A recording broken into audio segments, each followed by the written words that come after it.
agresif, moderat, atau konservatif. Kebanyakan perusahaan mungkin berada pada tahap konservatif dan moderat ya, karena mereka mempertimbangkan risiko. Tetapi semakin tinggi resiko, semakin besar juga profitnya. Itu selalu hukum hukum dari sebuah profitability itu seperti itu. Semakin tinggi resiko, semakin tinggi profit. Kalau kita tidak berani mengambil resiko, berarti rendah juga profit yang kita ambil. Jadi tergantung kita. Kita mau bermain aman, kita mau bermain risky, itu adalah keputusan dari perusahaan sendiri. Nah, apa sih yang disebut kebijakan agresif, kebijakan moderat, kebijakan konservatif? Nanti setelah slide ini kita lihat ya. Nah, akibatnya seperti apa sih kalau kita salah dalam mengelola modal kerja? Akibatnya adalah kita akan mengakibatkan hilangnya kepercayaan, baik itu yang secara internal dan eksternal. Nah, dari segi internal siapa? Dari segi internal itu adalah pegawai. Nah, mengapa bisa demikian? Karena pada waktu ada kesalahan dalam mengelola modal kerja, artinya produksi harus selalu berjalan di dalam sebuah perusahaan. Nah, sementara itu dana yang kita butuhkan tidak ada, dana yang kita butuhkan sangat minim. Nah, bisa perusahaan mungkin bisa dengan menggunakan pinjaman atau dengan menggunakan liabilitasnya. Tetapi tingkat liabilitas perusahaan kalau dia sudah cukup tinggi, maka dia akan berpikir ulang.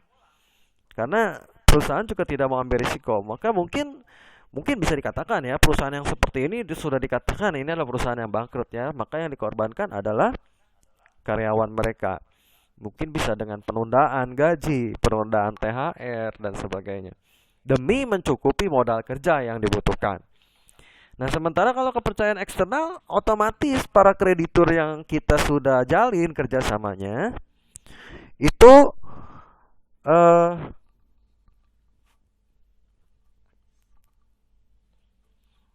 halo? Iya, oke ya. Maaf koneksinya. Ya, untuk kepercayaan eksternal itu pasti akan hilang juga seiring dengan hilangnya kepercayaan dari kreditur. Kenapa? Karena utang yang kita eh, ingin bayarkan tidak tepat waktu. Jadi ada mengalami penundaan. Ya, semakin sering penundaan itu terjadi, maka itu akan mengurangi kepercayaan kreditur kepada perusahaan kita. Nah, jika suatu perusahaan sudah kehilangan dua dari kepercayaan ini, maka bisa dipastikan bahwa perusahaan itu adalah perusahaan yang bangkrut. Bahkan tidak perlu dua, kita satu saja itu dapat dikatakan sudah bangkrut. Ya, nah itu makanya kita harus mengelola modal kerja ini dengan baik. Seperti apa itu kebijakan konservatif? Kebijakan konservatif itu adalah sistemnya rencana pemenuhan modal kerja yang lebih banyak menggunakan sumber yang sifatnya jangka panjang. Apa saja jangka panjang dari yang bisa kita lakukan? Itu bisa melakukan pinjaman-pinjaman yang sifatnya jangka panjang. Nah, biasa kalau pinjaman yang jangka panjang kalau mungkin ada ya, tapi biasanya agak jarang. Kemungkinan yang diambil itu adalah biasanya dengan mengeluarkan saham dan obligasi yang sifatnya bisa di atas 3 sampai 5 tahun ke atas. Nah, ini kebijakan ini yang disebut dengan kebijakan konservatif. Artinya kita mengutamakan keselamatan daripada dana yang kita butuhkan, keselamatan daripada struktur laporan keuangan dan kas yang kita coba usahakan. Ya, konservatif artinya bermain aman. Kita tidak mau ambil resiko, kita tidak mau ambil eh apa ya, suatu yang bahaya. Kenapa? Karena yang terpenting buat kita adalah dana tercukupi, tetapi kita akan bisa melakukan pembayarannya nanti. Ya. Kemudian kalau kebijakan yang moderat, nah di sini kalau moderat kita harus benar-benar memperhitungkan antara perputaran aktiva kita, perputaran persediaan kita, perputaran piutang kita, dan bahkan kalau kita ingin mengajukan pinjaman, perputaran utang kita, itu keempat hal itu harus kita hitung. Jangan sampai nanti ada yang salah satunya meleset. Kita sudah siapkan misalkan, kita sudah pinjam.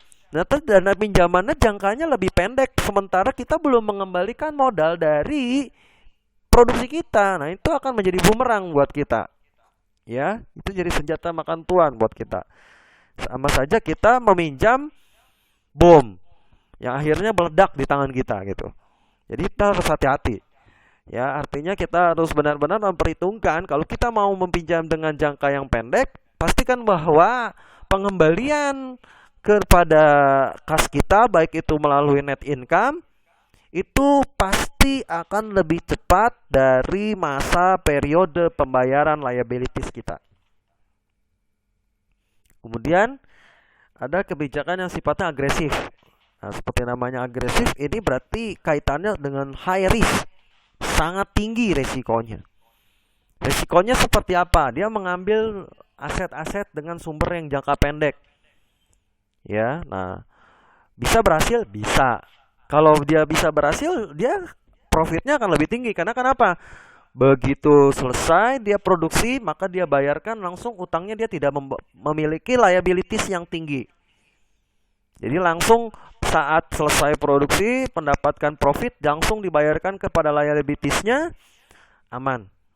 Artinya dia tidak memiliki jangka panjang lagi.